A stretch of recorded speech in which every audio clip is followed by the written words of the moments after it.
Hello, Paul here in Nashville, Tennessee. It's March 15th, 2014, and today I'm going to talk about Hugelculture. Hugelculture is a word that's from the German. There's two words, Hugel, which means hill, and Kultur, which means culture. But we commonly know this in permaculture circles as a garden planted with rotten wood. And I'll get behind the camera here and show you a little bit about how this works. What we have here is rotten wood. Basically, we got a rotten hackberry log. Hackberry is a wood that is rather forsaken in Tennessee. Nobody wants to use it for anything. It's a wonderful wood, really, though. It's a hardwood. But it has a lot of sugar in the content of the wood, and it rots extremely quickly. I mean, extremely quickly. Mushrooms will form on it within weeks of it being cut.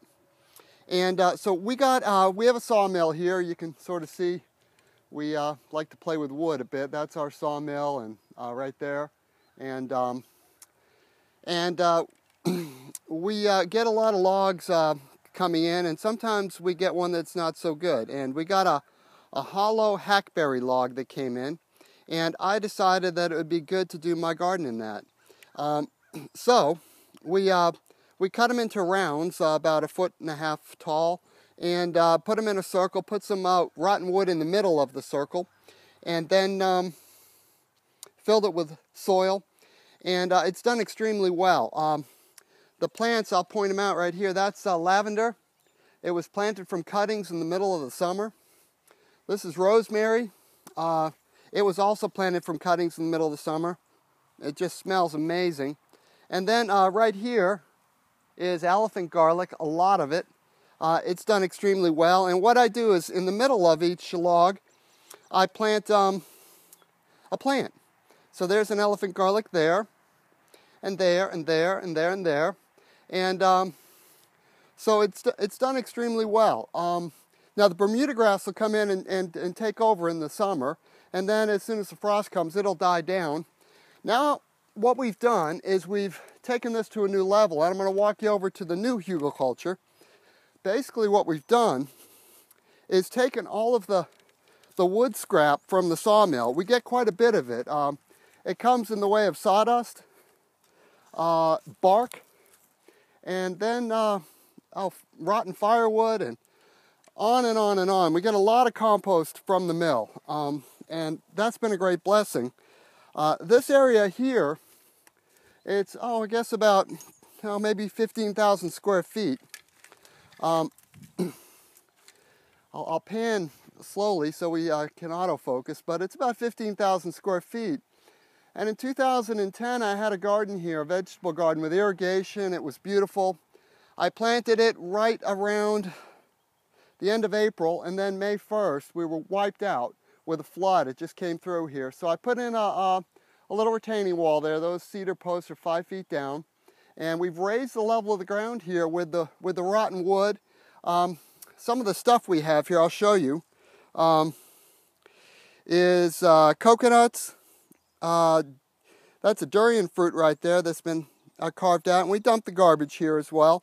Some old shiitake logs that have done producing mushrooms. And then in here I have my fruit trees.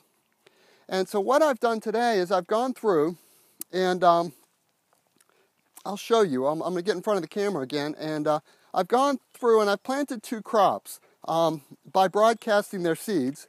Let's point this way. So we have the sun in our advantage. And basically I was at the Amish in Etheridge, Tennessee last October. And they gave me a lot of these. And these are sorghum. And they gave me the seeds. I paid them for them, but they wanted to give them to me. They're very generous people. And I was asking too many questions. They were getting a little suspicious. Maybe they thought I was from Walmart. But not the case. So what I did is I took a bunch of these and I walked around and I broadcasted them just like that.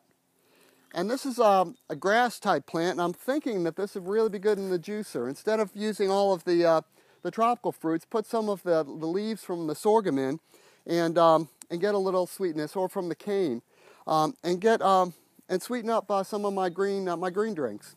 So I went around the whole perimeter here and put that in, and then sunflower is another crop that I plant. Now I don't eat these, although I could. If I had a mechanical huller, I certainly would.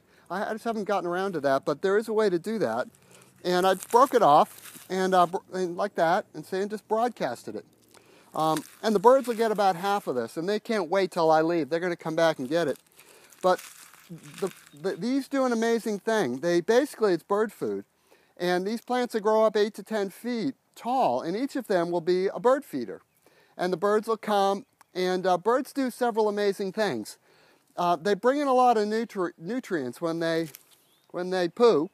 They drop down a lot of nutrition for your soil, and they also drop seeds from edible plants. So they'll be in there going nuts over my raspberries and blueberries and whatnot, and then they'll come in and they'll defecate over the whole area, and they'll be planting these trees.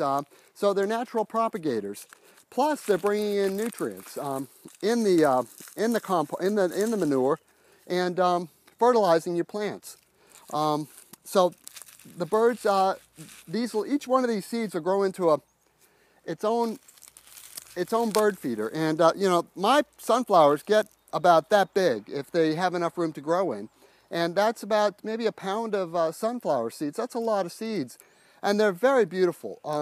They'll come up. They look like an army. They look like those terracotta Chinese armies. It's just amazing. They come up and they're just so profound. They grow to maybe 15 feet tall here in Nashville, Tennessee, and just a really beautiful plant to look out on. They're big, they're bright, they follow the sun.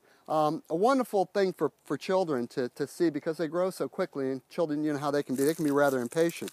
So that's what we're doing here in this lot, and it's all experimental, and it looks rather barren now, but in a couple of months, this whole place will be green. It'll just be overgrowing with all sorts of natural plants, and all of the wood waste will basically, what'll happen to it is it'll start to grow a lot of fungi on it, fungus, like what mushrooms come from. And this is like superfood for plants. The plants have mycorrhizal root systems that love the mushrooms. And when these mushrooms and these fungus hit that soil, these plants, they get what they want, and they really go for it. And so we'll have another broadcast here from the big expanded Hugelculture on the farm here. And thank you everyone for watching, and wish us the best here, please, at the Hugelculture, and we'll check in with you later. Thank you.